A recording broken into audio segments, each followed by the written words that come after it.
Hi, Sail Wars fans. I'm Bart, and I'm on scene today in West Virginia. And today we have a national champion who's gonna teach us the proper way to rig up a sailboat. We're gonna do it on EC12. So I'll let you hear it from his own mouth, let him introduce his own self. But I'm so excited to do this today. Now let's get going. Hey, good afternoon. I'm Jarl Wathne, and I've been racing East Coast 12 meters since 1997.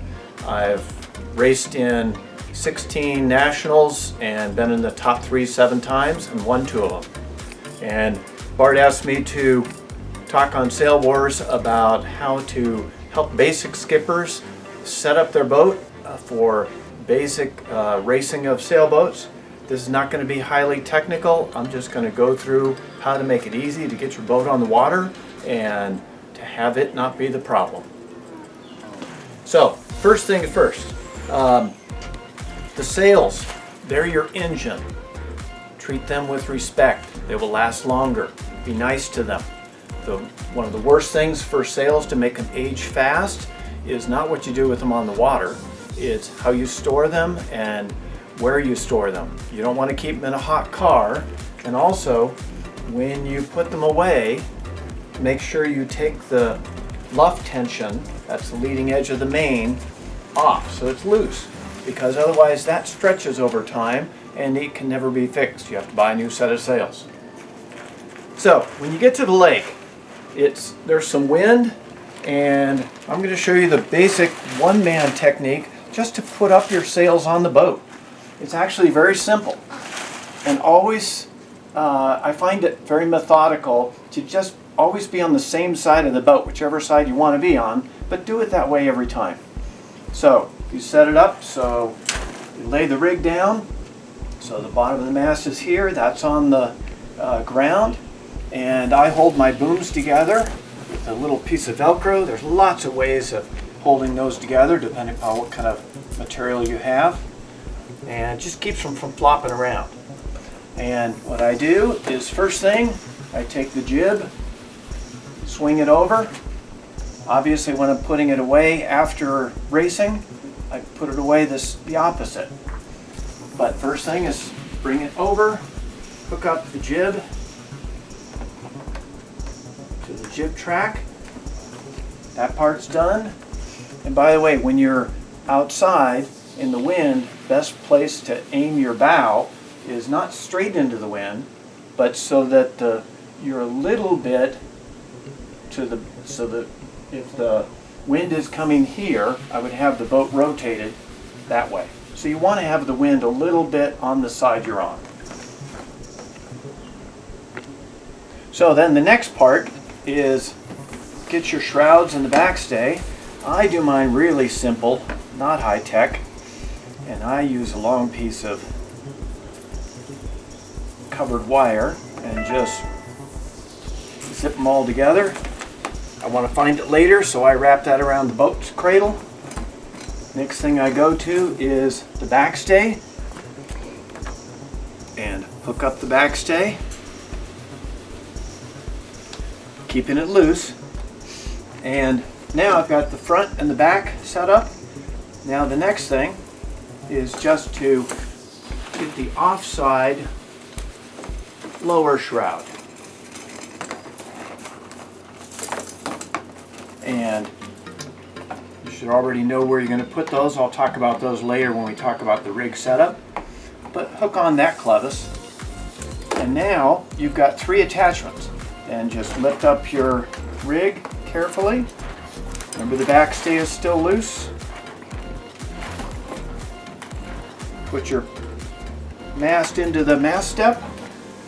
You've got it with one hand. Hook up the other lower.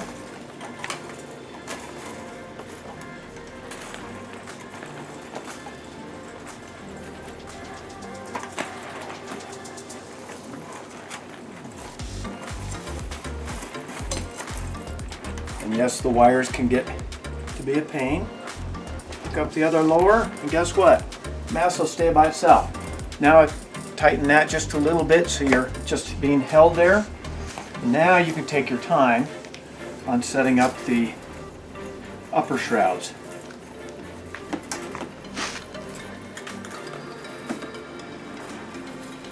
And yes, no matter what, they're going to get hooked up on stuff. But it doesn't matter because the boat is now standing up, the rig's standing up, and it's not an issue.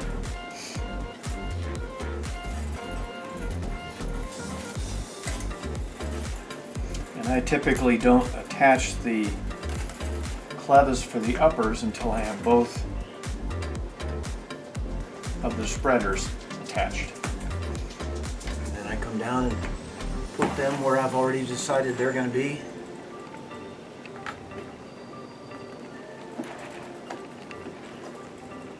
And remember to, once you got the clevises in place, to push down your little safety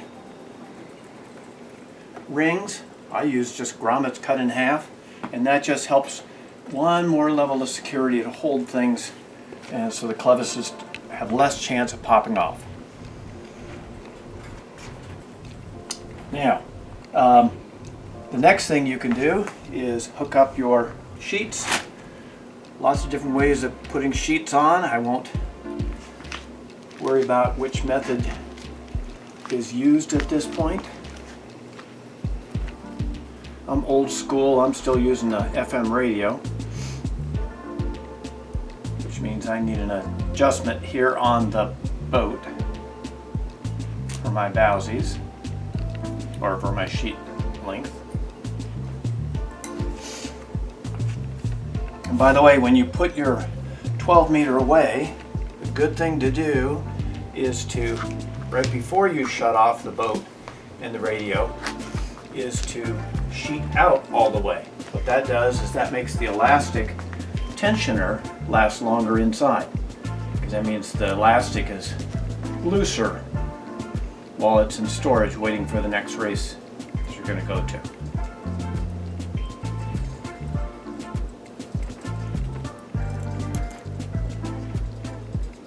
So now we've got the sheets on. So it's time to get the radio. Now, one of the things I want to talk about is what things you should do not at the lake, but what you should do at home when there's no wind, you're inside, have your boat rigged in your living room or wherever you have tall enough ceiling. And some of the things you want to do is just make sure that your rig is set up so you can have the shrouds make the mast be straight, because you want it square so that on both tacks it's the same. So do yourself a favor, make an A-frame. It's the easiest way. You can also just measure all the way from the top of the mast down. The easiest way is to make an A-frame. It's got a little notch at the bottom, and as long as these two pieces are the same length and you have a bolt up here for the pivot, then it doesn't matter, and you put it on your shroud rack and make sure that the mast is straight. It should meet up where the bolt is, but you can't do that accurately at the lake. So that's a good thing to do ahead of time. Now, as far as moving on to setting things up, here's where you want to start attaching things and turn on your radio first. Remember, transmitter always goes on first. And since you had it sheeted out before you put it away, good idea, sheet that out. I have an on-off switch on the outside.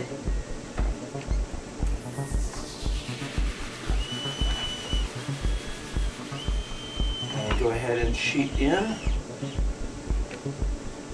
Now, a good idea is it's nice to have a cradle that is set up so you can lean it over, cut at angles, but otherwise you can actually just lay your boat down on the ground on a padding. So one of the things I always check is I use an 18-inch clear plastic square. Doesn't really matter how big that is, but I cut it out for the sheet. And I always start with my mast being vertical at 90 degrees on the lower half. So I just set this here and make sure that that's pretty close so nothing has gone way off. It's a good starting point for these. And I set up my mast at about 25.5 inches from the bow. That's just, I don't tend to move that. Instead, if I'm adjusting for weather helm or lee helm, I tend to just rake the mast slightly to move the center of effort one way or the other. That seems to work fine. Other people have been known to move the mast forward and aft, but I find that harder to do because that means you have to loosen everything to move it. So that's my thought process. The other thing I do as a quick double check, even though it's already been set up at home, is I use a mirror, although you can also just sight down the top of the mast when you lay it over. But I use a mirror just to check that the basic mast is going to be fairly straight, and I just sight up it. In this case, looking up into ceiling lights, but just to make sure that like the shrouds haven't loosened on the clevis. A good idea, by the way, is to use a jam nut on the clevis once you've got it set up square at home, or you can put some medium strength Loctite on it just so it doesn't vibrate loose in the car. Okay, so now what are we going to do to make this boat sail the way it's supposed to? Well, one of the things, just start methodically thinking these two sails are just triangles and we're just trying to support them in a manner that the sailmaker wants us to make it a nice wing shape. So first thing, remember you've loosened this downhaul. I typically do the main first for setting things up. So you loosened this, so you want to tighten your downhaul. That tightens the leading edge of the sail. And in real light, all you want to do is not have horizontal wrinkles. If it's light air, you don't have it very tight. If it's heavy air, you tighten it up. That then moves where the draft position is, as well as some other things, but that's a basic thought, is just have it reasonably tight for medium air. Also, now we're going to tighten the backstay. The backstay is what's keeping this whole main triangle attached. This jib stay is only held in tension by the backstay. Yes, you can adjust this to adjust the rake of the whole triangle to adjust the helm of the boat. So basically what I do is I don't want to be pulling up just on that. So I help by holding my hand up here. I push back a little bit, and then while I'm taking the tension off the bowsy, pull up a little bit and then let it go. I have a little tension meter that I got a long time ago. And you can certainly make one of these. It's just basically measuring the tension on that stay. But before I had this, I just did it by going, yeah, it feels fairly good. In this case, I'm going to move it a little bit more. So now we've got tension here, and so we've got the backstay, we've got the downhaul.